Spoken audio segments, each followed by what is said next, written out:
Hang out our banners on the outward walls. The cry is still they come. Our castle's strength will laugh a siege to scorn. Here let them lie till famine and ague eat them up. Were they not forced with those that should be ours, we might have met them dareful beard to beard and beat them backward home. I have almost forgot the taste of years. The time has been. My senses would have cooled to hear a night shriek, and my fell of hair would a dismal treatise rouse and stir as life were knit. I have supped full with horrors. Direness, familiar to my slaughterous thoughts, cannot once start me. Wherefore was that cry?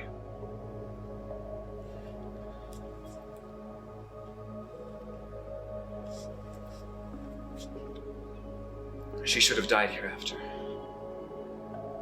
There would have been time for such a word.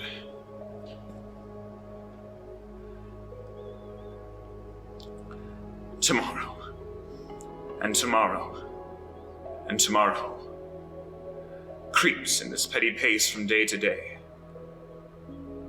And all our yesterdays have lighted fools the way to dusty death. Out! Out, brief candle. Life's but a walking shadow. A poor player that struts and frets his hour upon the stage, and then is heard from no more. It is a tale told by an idiot, full of sound and fury, signifying nothing.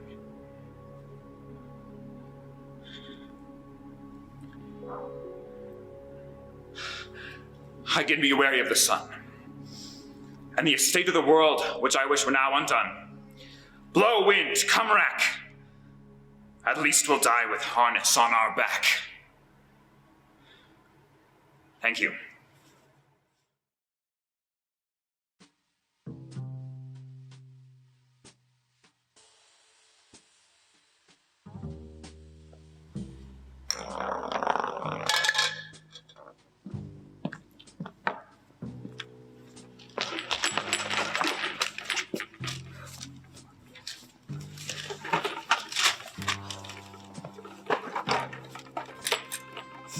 I learn in this letter that Don Pedro of Aragon comes this night to Messina.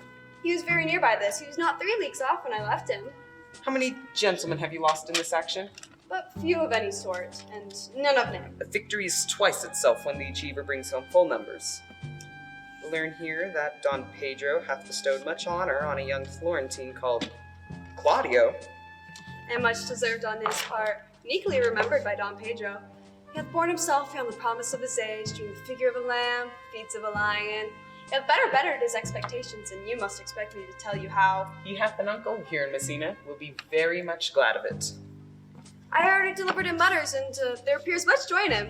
So much that cannot show itself without a badge of bitterness. Did he break out into tears? In great measure. A kind overflow of kindness. There are no faces truer than those that are so washed. How much better it is to weep at joy than to joy at weeping. I pray you, has senior man's answer returned from the wars you know? I know none of that name, lady. There wasn't in any army of any sort. What is he that you ask for, niece? Senior Benedict of Padua. Oh, he's returned, and as pleasant as he ever was. He set up his bills here in Messina, and challenged Cupid to fight. And my uncle's full of reading the challenge, subscribed for Cupid, and challenged him at the bird bolts. I pray you, how many hath he killed in these wars? But how many hath he killed, for indeed I promise to eat all of his killing. Faith, niece, you're taxing your Benedict too much. But he'll be meet with you. I doubt it not. He's done good service in these wars, lady. You had musty victual, and he hath helped eat it. He's a very valiant trenchman. He hath an excellent stomach, and a good soldier too, lady. And a good soldier to a lady, but what is he to a lord? Oh, lord to a lord, a man, stuffed with all honorable virtues. It is so indeed. He's no less than a stuffed man. But for the stuffing, well, we are all mortal. You must not, sir, mistake my niece. There is a sort of merry war betwixt Signor Benedict and her. They never meet, but there is a skirmish of wit between them. Alas, he gets nothing by that. In her last conflict, 4 of his 5 wits went halting off, and now is the whole man governed with 1, so that if he have wit enough to keep himself warm, let him bear it for a difference between himself and his horse. For it is all the wealth that he hath left, being known a reasonable creature. I pray you, who is his companion now? If I knew sworn brother. It's possible? Very easily possible. He wears his faith as to the fashion of his hat. It never changes to the next block. I see. The gentleman is not in your books. No, and he were, I would burn my study. But I pray you, who is his companion? Is there no young square now that will make a voyage with him to the devil? He's in the company of the right noble Claudio. Oh, he will hang upon him like a disease. He's sooner caught than the pestilence, and Taker presently runs mad. God help the noble Claudio. If he have caught the Benedict, it'll cost him 1,000 pounds ere he be cured. You will never run mad, my niece. No, not till hot January. Thank you.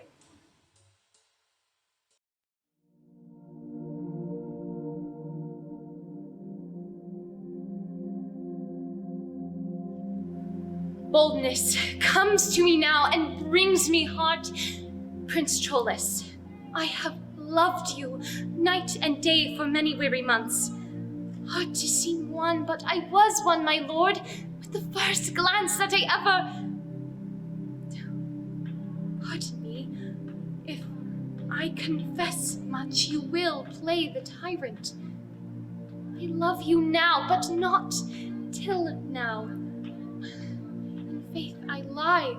My thoughts are like unbridled children grown too headstrong for their mother. See, we, fools. Why have I blabbed? Who shall be true to us when we are so unsecret to ourselves? But though I loved you well, I wooed you not, and yet, good faith, I wished myself a man. Or that we women had men's privileges of speaking first. Sweet bid, hold my tongue. For in this rapture, I shall surely speak the thing I shall repent.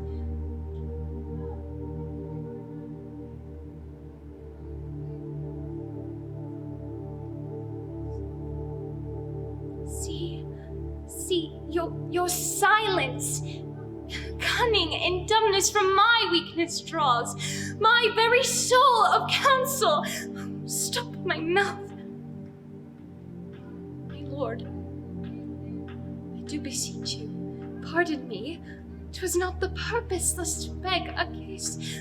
Oh, I am ashamed. Oh, heavens, what have I done? For this time, I will take my leave, my lord. Thank you.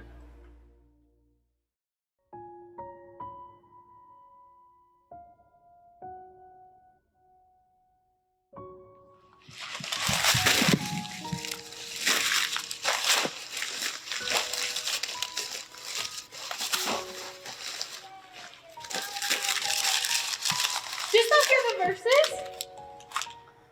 Oh yes!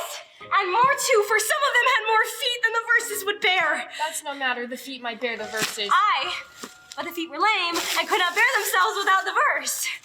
Didst thou hear without wondering how thy name should be hanged and carved upon these trees? I was 7 of the 9 days out on the water before you came. For look here what I found on a palm tree. I have never been sober since Pythagoras' time, when I was an Irish rat that I can hardly remember. Tro, you know who hath done this? Is it a man? And a chain you once wore about his neck. Change you color? I prithee, tell me who it is. Oh Lord, it's a hard matter for friends to meet, but mountains may be removed by earthquakes. So encountered. Nay, but who is it? Is it possible? I prithee thee now with most petitionary vehemence, tell me who it is. Oh, wonderful, the most wonderful, and yet again wonderful, and after that, out of all hooping. Good my complexion. Dost thou think, though I am comparisoned like a man, I have a doublet and hose in my disposition? 1 inch of delay is a southsea of discovery. I prithee, tell me who it is quickly, and that I would that thou couldst stammer, that thou mightest spill this concealed man out of thy mouth as wine comes from a narrow-necked bottle, either too much at once or none at all.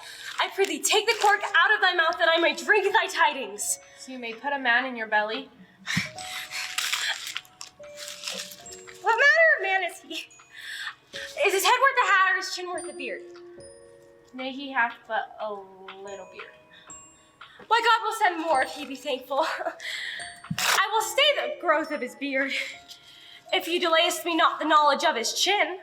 It is young Orlando that tripped up the wrestler's heels and your heart, both in an instant. Nay, but the devil take mocking. Speak, sad brow and true maid. I faith, 'cause 'tis he. Orlando? Ah! Doth he know that I'm in in the forest in a man's apparel? I saw him, dropped like an acorn. It may be called as Jove's tree if it bears such fruit. There he lay, stretched like a wounded knight. What a pity to see such a sight. It well becomes the ground. Cry hollow to thy tongue. I prithee thee, it curvets unseasonably. He was furnished on the ground. Oh, ominous. He comes to kill my heart. Thou bringest me out of tune. Knowest thou not that I am a woman? When I think, I must speak. Sweet, say on. Thou I try to sing. Look, here he comes. 'Tis he, slink by and note him.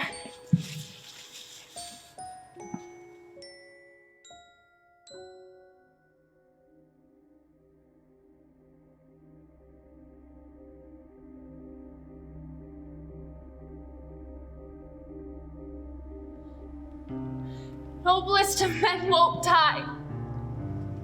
Hast thou no care of me? Shall I abide in this dull world which in thy absence is no better than a sty?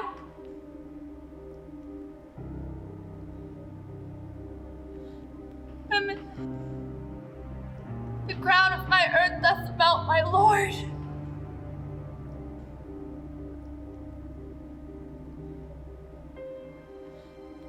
Oh, withered is the garland of war.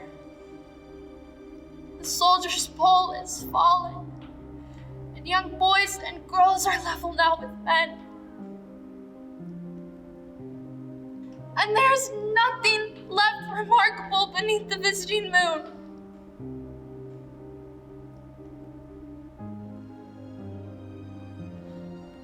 More woman, commanded by such poor passion as the maid that milks, and does the meanest of chairs.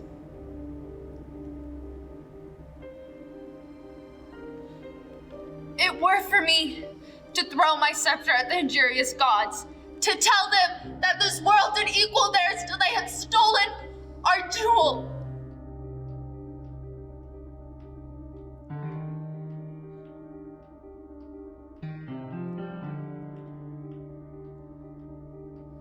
All's but not.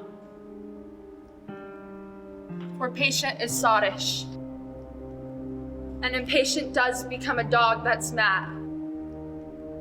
Then is it sin to rush into the secret house of death, ere death dare come to take us?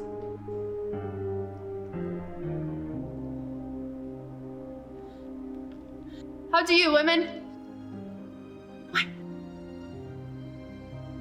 Why, how now, Tremaine? My noble girls, our lamp is out. It's spent.